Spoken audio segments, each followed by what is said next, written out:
এখন যাচ্ছি আমরা পুকুরে আম দিতে, আর আম বারুনি সেটা পুকুরে দিয়ে নীলষষ্ঠী দিন আমাদের আম খেতে হয়, তাই এখন আম বারুনিতে আম দিতে যাচ্ছি।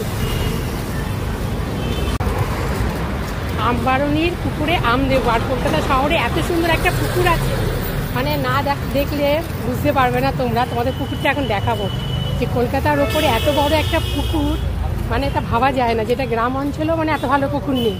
তোমাদের দেখাবো সেই পুকুরটা কেমন। দেখো, প্রতি বছর আমি আর এই বৌদি পুকুরে আসি আম দিতে। দুজনে আমরা একটা জুটি জাগিয়ে এখন দিই আম। এটা পুকুর পাড়ে মন্দিরটা করা, এই হলো পুকুর। কত বড় পুকুরটা। এখানে যত অনুষ্ঠান হবে, অন্নপ্রাশন বলো, বিয়ে বাড়ি বলো, যে কোনো অনুষ্ঠানে আমরা এই পুকুরে এসে সব কিছু জল ভরি আর কি। এটা কি সাপ নাকি? এটা কি গো? পানকৌড়ি নাকি? পুরো সাপের মতো লাগছিল। পুরো 1 বছর পর এলাম গো, ওই নীলষষ্ঠী আর এই নীলষষ্ঠী। দারুণ। দেখো, কলকাতা শহরের ওপরে যে এরকম সুন্দর একটা পুকুর, মনে হচ্ছে পুরো গ্রাম, কিন্তু না, এটা মেন রোড, একদম মেন রোডের পাশে এই পুকুরটা। কোথায় গেল? ওই যে পুকুরটা কি বুঝতে পারছি না। এটা হাঁস পানকৌড়ি এরকম ডুব দেয় নাকি? আবার উঠবে দেখবে। হ্যাঁ, আমি তো প্রথম দেখলাম পানকৌড়ি নাম শুনি, কিন্তু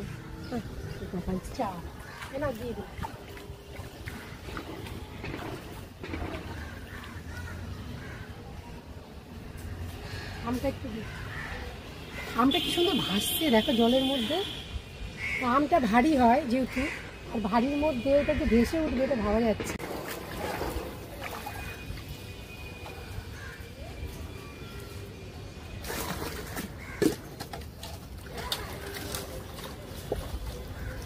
গেল আমাদের আম ধোয়া পুকুরে। আজকের থেকে আমাদের নিয়ম শুরু, কাল থেকে হবে টক ডাল, আমের টক ডাল। এবার কাল থেকে আমরা যত ইচ্ছা টক ডাল খাবো, তাও আবার আম দিয়ে।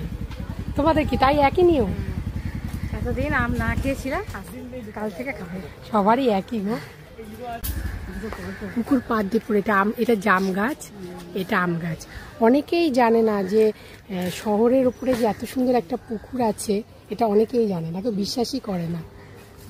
এবার যাই, হয়ে গেছে কমপ্লিট। এবার বাড়ির দিকে যাওয়া যাক, গিয়ে এবার একটু শরবত খাই।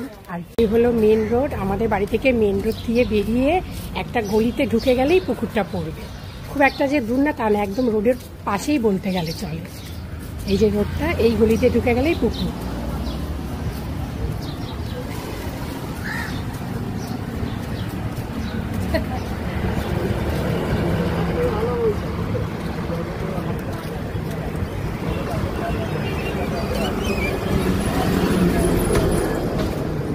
চলে এসেছি বৌদির বাড়িতে। বৌদির বাড়িতে এসেই এই শরবত করে খাচ্ছি, মানে বৌদি করে দিচ্ছে আর কি। এই দেখো, সুন্দর শরবত করে দিচ্ছে।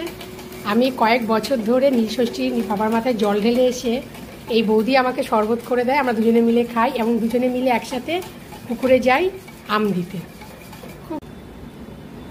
এই হয়ে গেল রেডি শরবত, টক দই দিয়ে করেছে, খুব টেস্টি হয় খেতে।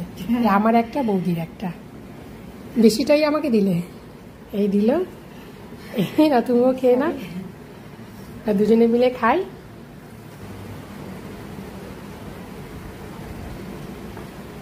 মনে হচ্ছে ঠান্ডা, বাবারে বাবা, শরীরটা কি ভালো লাগছে, প্রচন্ড গলা, মানে জল তেষ্টাও পেয়েছিল। আর তুমি সত্যি কথা বলতে নিজে টক দইটা বানাও তো বেশ ভালো লাগে, টেস্ট লাগে।